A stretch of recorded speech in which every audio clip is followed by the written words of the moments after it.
right, Martin Popoff from the Contrarians here, back with another solo rant show. This is something I have, mentioned from time to time when I've guested on various shows, or even I think in the Contrarians once or twice, but never had a dedicated show about this bizarre concept. And I think I did cover this in my audio podcast, History in 5 Songs with Martin Popoff. You can check that out. We're calling this the most ridiculous top 10 new wave of British heavy metal list of all time.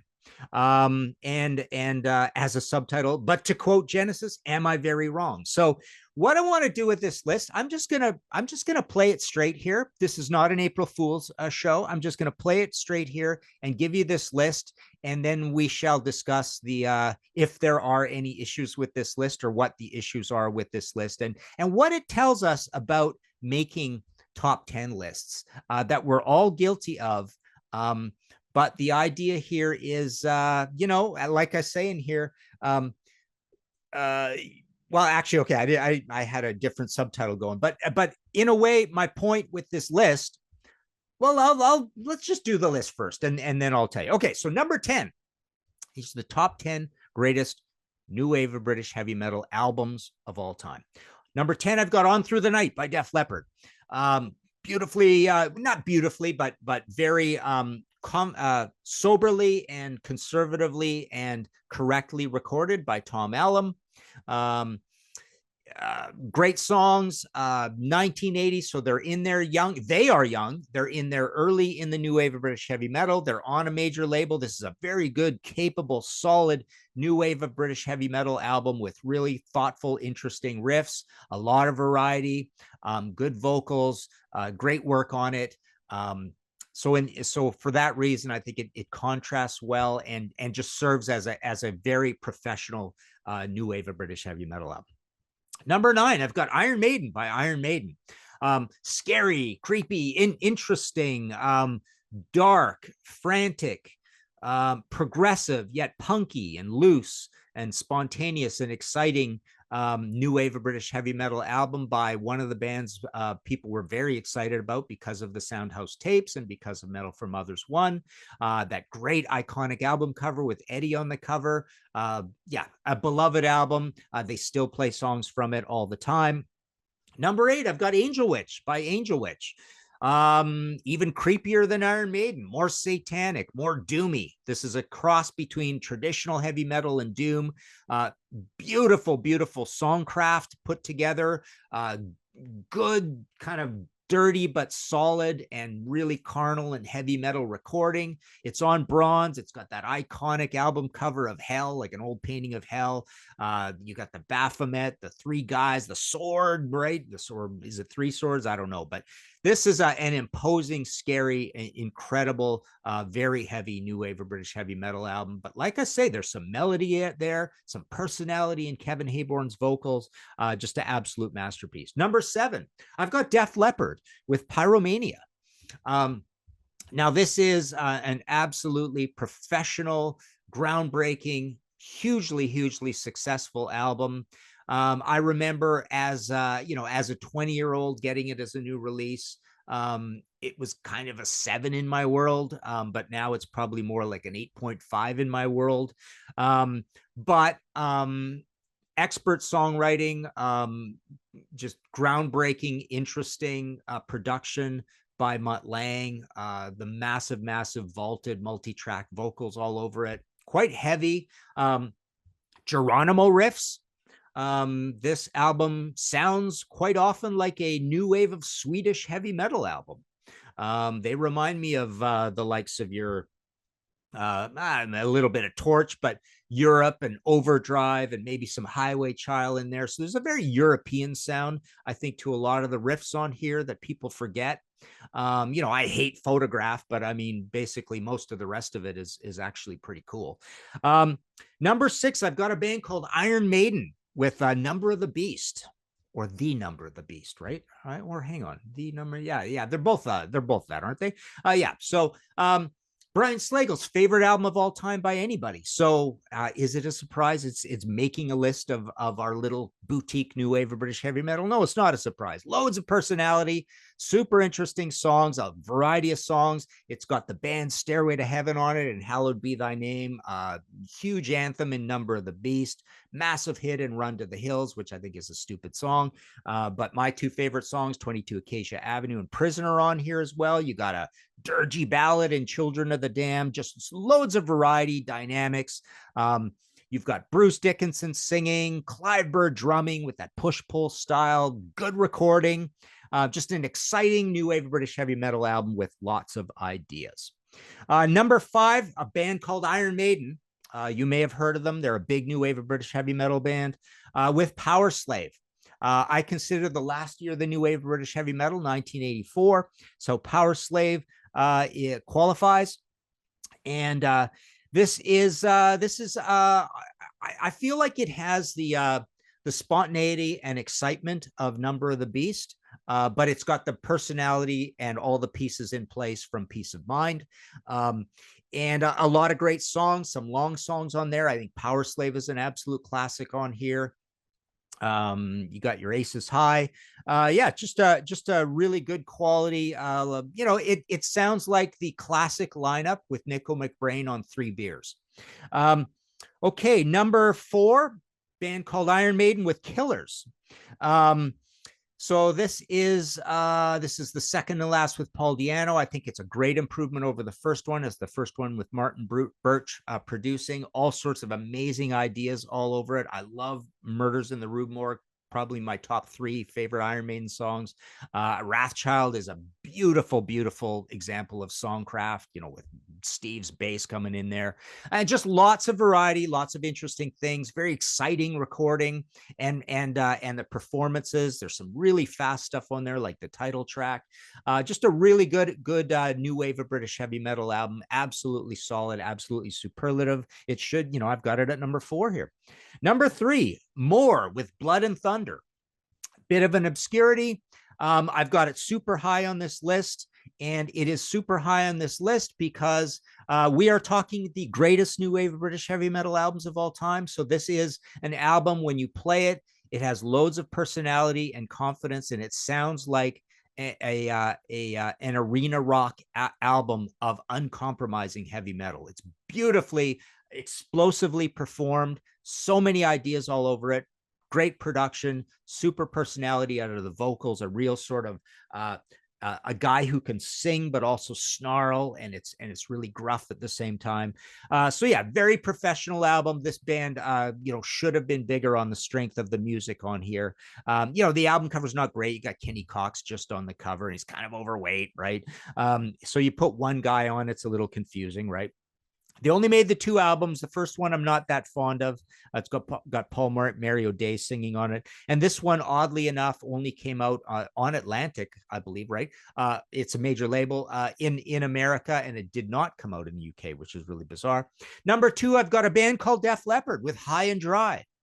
Now, this is loads of personality on this record. Everybody loves it. It's got a little bit of that AC/DC to it. It's Mutt Lange producing. Super exciting. Sounds like really, really talented young guys. I would say without a doubt, almost everybody I know says this is the greatest Def Leppard album ever made. And number 1, I've got a band called Iron Maiden with Peace of Mind. This is my favorite Iron Maiden album. I think bringing Nico into the band brought this great level of personality to the drum chair. You hear him right away with Where Eagles Dare. You've got the best production Martin Birch ever did. This really kind of leaden and serious and conservative playing all throughout the album. Tons of their biggest songs of all time, The Trooper, of course. And I just feel like you get personalities from all corners. You've got probably the greatest new wave British heavy metal singer and frontman in Bruce Dickinson. You've got Steve and his writing and his bass playing. You've got the iconic twin lead approach. Just personality absolutely everywhere, including the drummers. So there you go. The 10 greatest new wave of British heavy metal albums of all time. Now, why is this a ridiculous list? As we said in our title, right? so the point here, and this is why this really, you know, it really speaks to the problem with making these top 10 lists, right?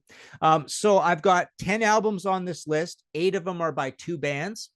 8 of them are by 2 bands that the music snob in all of us, the ego in all of us, would not want to have this many of these albums on here, because the music snob in us all, you know, wants to forget about just spreading the love. That's not even the music snob part. The music snob part of us wants a Witchfinder General album here and a Grim Reaper, and we want Savage, Loose, and Lethal in here, and I want Quartz, Stand Up and Fight in here, and maybe Tigers of Pantane, Crazy Nights. And then the real music snobs are going to go really deep, and they're going to find something to put in there that's even more obscure, that I'm going to look at them and call them out on and say, you know what, that album's crap. You're just putting it in just to show how smart you are, right? So if you saw my list, okay, we'll put it this way. My list could be this list, and my list in a certain way is this list, but I have done other lists over the years where I did spread the love around, and that list is sincere too. It is an honest list, but it is putting in more of my personal bias. And the way I argue those other lists, right, is that when I look at all of those albums and compare them to all of these albums, I can say I personally love those albums as much as 3 Def Leppard albums and 5 Iron Maiden albums, right? But it really is a tie. And when I look at these albums, and like I say, I've got 2 weird ones in here, right? 2 not even weird, but 2 non-Def Leppard and Iron Maiden albums, in Angel Witch and More Blood and Thunder. Now, Angel Witch is a little bit more like, really, did you need to put that in? I mean, everybody loves it, right? But the More album is kind of an interesting one. I think the More album is much more professional than the Angel Witch album, much more accessible, commercial, but still very heavy. To me, the More album is the album that could run in the same circles as the 3 Def Leppard albums. And you know, these Iron Maiden albums, it's almost like the most professional Iron Maiden albums are probably Peace of Mind and Killers. But they have so much personality and eccentricity. It's a little bit different than the Def Leppard situation or the More situation, right? We love Iron Maiden because of these great, you know, untenables, these really kind of cool abstracts of the whole package put together, and the personality of all those 5 guys and whatnot, right? So that's why the More even feels better on this list than even the Angel Witch album. So so this is the big problem with these lists.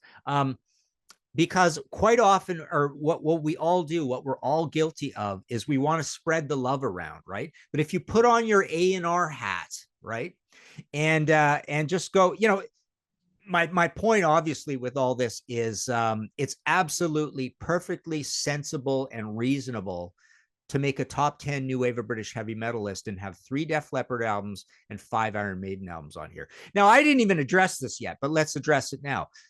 A lot of new wave of British heavy metal snobs will just penalize Def Leppard because of them leaving and writing Hello America and being on a major label, and especially Joe Elliott, you know, famously in the press saying, "Oh, we're not part of that. We're not part of the new wave of British heavy metal." I want you to think of us in circles like Queen and Led Zeppelin. It's like, come on, man. You're a new wave British heavy metal band, and you know, as I've done with the new wave British heavy metal bike wheel idea, I think the most new wave of British heavy metal album ever made is on Through the Night. So there again, the music snob is not going to put something like that as the most new wave of British heavy metal album of all time, right? They want it to be obscure and badly recorded and blah, blah, blah, and all that, maybe on a small label, maybe on Need or Heavy Metal Records or something like that, right? Ebony.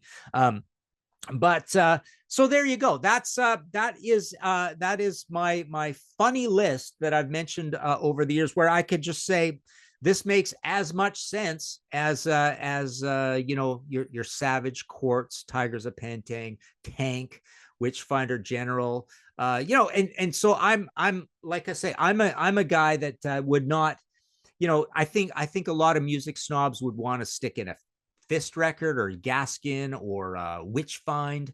You know, I dearly love Holocaust, the Nightcomers, but you know, I think that might even fall off my top 10 these days in life. You know, someone might put in a comp like New Electric Warriors or maybe the Second Metal for Mothers or something like that. But yeah, there you go. There is my ridiculous take your ego out of it list, and stop being a music snob and realize that that eight of the 10 greatest new wave of British heavy metal albums are written by Def Leppard and Iron Maiden. Let me know what you think in the comments of this idea, and please like and subscribe and all that good stuff. We've got a Ko-Fi situation. We've got merch. You can join our Patreon, and that gets you onto the panels. We're going to start doing more of these Dark Horse album series things again, but those are always a lot of fun. But there you go. Go listen to some new wave of British heavy metal. Go listen to some absolutely ridiculously mainstream new wave of British heavy metal. Go listen to some Def Leppard.